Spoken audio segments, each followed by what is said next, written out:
I'd been gone for 3 weeks straight, hammering out the final details of a contract in Seattle that would lock in my company's stability for the next 5 years. The whole flight home, my mind wasn't on spreadsheets or handshakes. It was on the ranch, the place my grandfather had poured his life into and soul into, the land that had carried the Morrison name proudly for 3 generations. So, when I turned onto Ranch Road and saw that screaming, orange sold sign bolted across the wrought iron gate that had greeted me since childhood, my foot slammed the brakes so hard the rental car fishtailed and the tires howled against the gravel.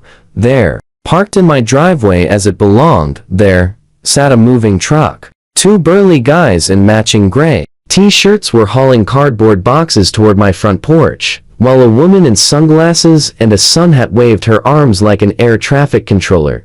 My pulse thundered in my ears as I killed the engine, threw the door open, and marched straight at them. "Excuse me," I said, voice shaking with barely contained fury, "but what in the hell do you think you're doing on my land?" The woman spun around, clutching a clipboard against her chest like a shield. "Oh, you must be the prior owner. Hi, I'm Sandra Hutchinson. We closed on the property yesterday in an HOA foreclosure auction. Absolute steal, at $25,000.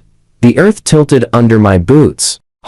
What HOA? This ranch has been Morrison land for 70 years. We are not, and have never been, part of any homeowners association. Sandra's tan drained to chalk. But Riverside Estates HOA said the property was seriously delinquent on assessments. They had the lien documents, the notices, everything looked official. And that's when the name clicked into place like the final round in a revolver. Karen Henderson, self-crowned empress of the cookie-cutter subdivision that butted up against the eastern fence line of the ranch. Except the ranch wasn't in her kingdom. We sat a full mile outside her manicured borders. Wrapped in agricultural zoning, my grandfather had fought tooth and nail to protect. When developers came circling in the 80s, 45 acres of rolling Texas hill country, bought outright in 1954 by William Morrison with the money he'd saved serving in Korea. He'd framed the house himself,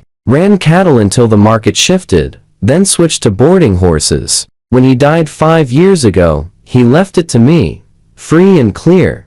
No mortgage, no liens, no debt. I paid the property taxes every year on autopilot from a dedicated account. Everything was perfect, or so I'd believed. Karen Henderson had been president of Riverside Estates HOA for 3 years, and the horror stories from friends trapped inside her gates were legendary. $1,000 fines for grass half an inch too long. Citations because someone dared paint their mailbox eggshell instead of beige. Board meetings that lasted until midnight while Karen banged her gavel like a judge. 6 months earlier, the first letter had shown up, typed on fancy letterhead, "Dear homeowner, following a recent boundary expansion vote, your property at 4578 Ranch Road is now within Riverside Estates covenants. Enclosed. Please find your retroactive assessment of 3,600. I'd laughed out loud and dropped it in the trash. You can't just vote someone else's sovereign land into your subdivision.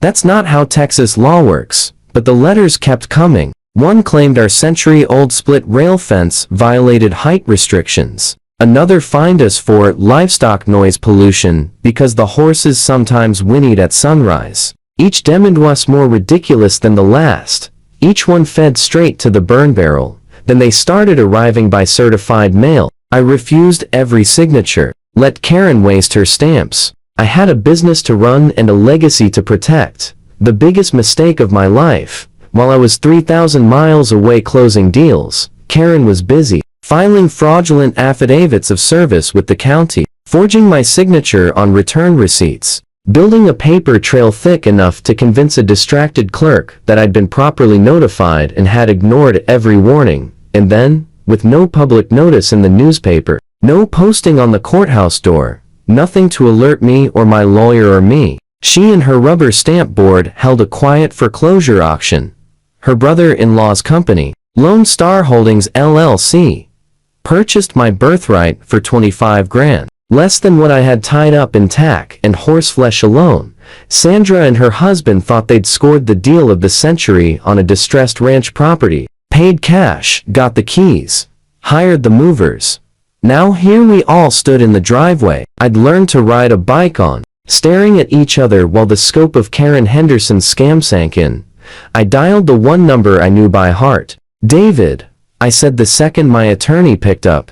"Get out to the ranch right now. Somebody just stole my grandfather's land, and I need it back today." While we waited for David to fight his way through Austin traffic, I managed to convince Sandra and the movers to stop unloading. Trucks idled. Boxes sat stacked on the porch. Nobody spoke. We all just stared at the orange sign mocking us from the gate, waiting for the cavalry or the apocalypse, whichever showed up first. Sandra's excitement had already curdled into panic by the time David screeched up the driveway in his black Suburban, a sheriff's deputy riding shotgun. For the next 3 hours, we stood in the late afternoon heat while David and the deputy peeled back the layers of Karen's paper empire like it was tissue in a rainstorm. The forgeries were almost comically brazen. My signature, scrawled in 3 different styles of handwriting. HOA meeting minutes dated for nights the board had never actually met. And a lien filed with the county clerk that carried the raised seal of a notary public who'd been dead since 2023. Karen's fatal mistakes were everywhere. The Riverside Estates Charter, recorded in 1998, drew a hard boundary line 1 full mile east of my gate. Lone Star Holdings LLC, the buyer at auction, listed Karen's brother-in-law as managing member and Karen herself as secretary. Conflict of interest thick enough to choke on. The deputy took statements from me, from Sandra, from the movers, then radioed in a criminal complaint on the spot. David, meanwhile, worked his phone like a man possessed, waking up a district judge until he found one willing to sign an emergency temporary restraining order freezing any further transfer of title. By sunset, the courthouse had it on file, and Sandra, now thoroughly terrified she'd bought stolen property, agreed to leave every box exactly where it sat. The next 14 days were a blur of subpoenas, search warrants, and sleepless nights. David's paralegals unearthed 2 other attempted land grabs on the edge of the subdivision.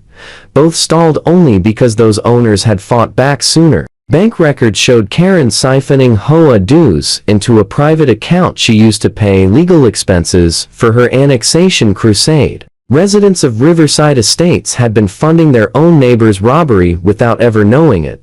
Photoshop violation notices, forged certified mail receipts, fake emails from county officials. It all came tumbling out when the money trail crossed state lines through wire transfers. The FBI white-collar squad stepped in and turned a local fraud into a federal felony territory 3 months to the day after I'd come home to that orange sign. The courtroom in Travis County was standing room only. Half the subdivision showed up in stunned solidarity. The other half came for the spectacle. Local news cameras lined the back wall. Karen sat rigid at the defense table, lipstick perfect, hair sprayed, hair unmoving, but her hands trembled against the wood. The prosecutor rolled through 32 counts of fraud, 18 counts of forgery, conspiracy, theft, and embezzlement. Each charge punctuated by another blown-up exhibit of her own handiwork projected on the screen. When residents saw their own signatures faked on minutes they'd never voted on, audible gasps rippled through the gallery. I kept my testimony short and flat. My family has owned that land since 1954. We never joined in HOA. We were never legally served. The auction was a lie from the first forged letter to the last fake deed. David followed with a slow, methodical dismantling that left Karen's attorney stammering about good faith mistakes. Then came the email chain between Karen and her brother-in-law. Can't believe the city boy didn't even notice. Flip it in 6 months, and we split 1.2 easily. Another, he's too busy flying first class to check his own mailbox lol. The judge didn't blink. Guilty on every single count. Civil judgment first. Sale declared void ab initio. Lone Star Holdings ordered to refund the Hutchinsons their $25,000 within 10 days. Karen personally liable for $250,000 in attorney fees and punitive damages. Then the criminal sentence. 8 years of federal prison on the wire fraud and conspiracy counts, 3 concurrent on embezzlement. Lifetime prohibition from ever serving in any fiduciary capacity again, including, the judge added with visible satisfaction, any homeowners association anywhere in the United States. The gavel cracked like a rifle shot. Karen lurched to her feet, face cycling from crimson to ghost white. Your Honor, please. I was only trying to protect property values. Those horses and that ugly old fence were dragging the whole neighborhood down. I'm a pillar of this community. The judge leaned forward, voice like glacier ice. Mrs. Henderson, you attempted to steal a 70-year family legacy because you didn't like the aesthetics of livestock. You forged documents, embezzled from your own neighbors, and committed federal felonies to do it. 8 years is a gift. As the marshals moved in, Karen whipped toward me, wild, spit flying. This is your fault, she shrieked. If you just paid the damn dues like a normal person, none of this would have happened. They cuffed her right there. The last thing, Riverside Estates, former queen saw as they marched her out, was every person in that courtroom, including half her former subjects staring back in contempt. The orange sign came down the next morning. I burned it in the fire pit that night, drank a toast to my grandfather with a bottle of his favorite bourbon, and listened to the horses nicker softly in the pasture he'd built with his own hands. Some kingdoms fall harder than others.